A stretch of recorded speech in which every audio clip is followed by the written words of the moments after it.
বাড়ি আসা মাত্রই কাজ শুরু হয়ে গেছে।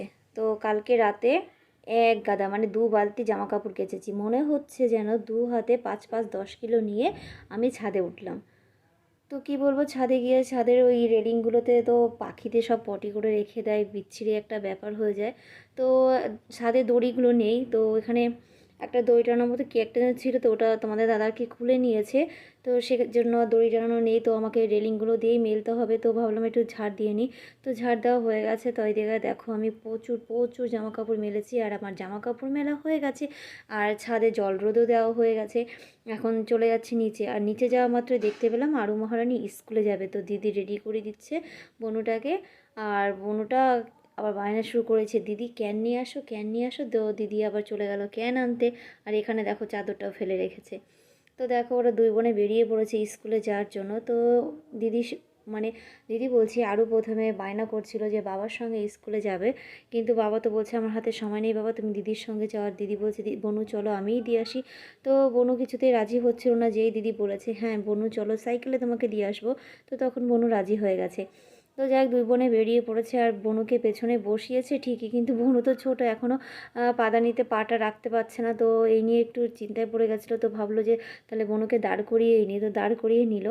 আর এইমাত্র এক্ষুনি ছুট লাগাবে, ওই দেখো বলতে বলতে দিয়ে দিল একটা লম্বা ছুট। তো আমি তো প্রথম প্রথম দেখে একটু ভয় পাচ্ছিলাম।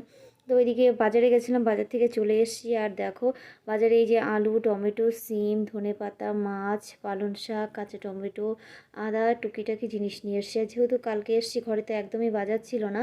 আর তোমাদের দাদা যে বাজার করে রাখবে সেই যোগ্যতা ওর নেই, কারণ ও বাজার করতে যায় না একদমই, না খেয়ে থাকবে তবু বাজার করবে না। তার জন্য একটু পরোটা নিয়ে এসেছি, কারণ বাজারগুলো গুছিয়ে রান্না করতে একটু দেরি হয়ে যাবে। তো আজকে রান্না করেছিলাম পালং শাকের ঘ্যাট, আর করেছিলাম তেলাপিয়া মাছ দিয়ে, সিম দিয়ে, শুধু পাতলা আলু দিয়ে ঝোল। তো ওটা খাওয়া দাওয়া করে তোমাদের দাদা আর আমার দাদা মানে আমার পিসির ছেলে এসছে, আর তোমাদের দাদা মানে আমার বড়মশাই, তো ওরা চলে গেছে, মানে কাজে বেরিয়ে পড়েছে। আর আমিও খাওয়া দাওয়া করে নিয়েছি, এখন এসছি একটু ছাদে জামা কাপড় তুলবো। তো এখন ছাদে অনেকটা জামা কাপড় শুকিয়ে গেছে, কারণ সেই সকালবেলা দিয়েছিলাম। তো দেখো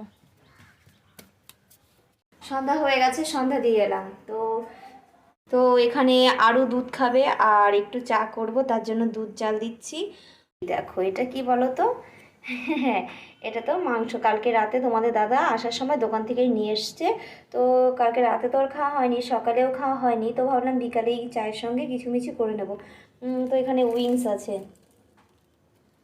তো এটা এখন এই যে এখানে একটা বাটার তৈরি করে নিয়েছি, এখানে আছে চালের গুঁড়ি, বেসন, কর্নফ্লাওয়ার আর ডিম, আর সঙ্গে তো নুন হলুদ একটু আছেই।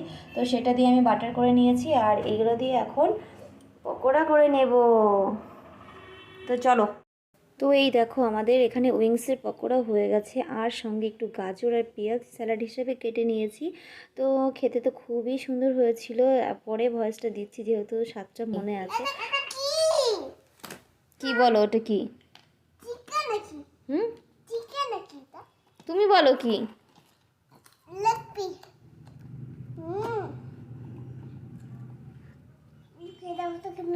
তুমি খেয়ে দেখো কেমন হয়েছে সেটা বলো।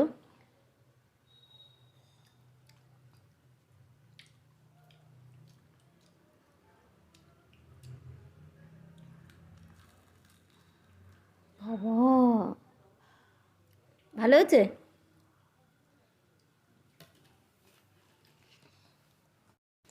আরও তো চিকেনের পকোড়া দেখে পুরো অবাক হয়ে গেছে। আর আমার আরুটা এতটাই চিকেন পাগল, মানে চিকেন কি, ও মাংস পাগল খুবই, চিকেন মাটন যাই বলো না কেন ও মাংসটা খুবই পছন্দ করে। তো দেখো এখানে ও পাওয়া মাত্র খুবই আনন্দ করে আস্তে আস্তে কুটকুট করে খাচ্ছে। তো ওর খাওয়াটা আমার এতটাই ভালো লাগছিল, পুরো বিড়ালের মতো কুটকুট কুটকুট করে খাচ্ছিল। আর এমনকি আমাদের বাড়িতে থাকতেও মা একদিন ছোট ছোট মাছ এনেছিল, তো সেটা ভাজা করে দিয়েছিল, সেটাও আর কি খেয়ে নিয়েছিল। তো যাই হোক, পাকাপুরি খাওয়া দাওয়ার পরে রাতে এবার ঘুমানোর পালা চলে এলো আমাদের। তো দেখি আমি ঘরে বিছানা করছিলাম, তো দেখি মহারানী টুল টেনে নিয়ে বেসিনের সামনে দাঁড়িয়েছে, দাঁড়িয়ে ব্রাশ করবে। তো আমরা যে ভালো, বাহ একটা দিক তো ভালোই হয়েছে, ব্রাশ করছে একা একা, যেহেতু জল খেলার উদ্দেশ্যে মানে জল খেলার নামে ব্রাশটা করছে। যাই হোক ভালো হলো। তো বন্ধুরা ভিডিওটা আর বড় করবো না, এই আরও সোনার ব্রাশ দেখিয়েই শেষ করে দেবো।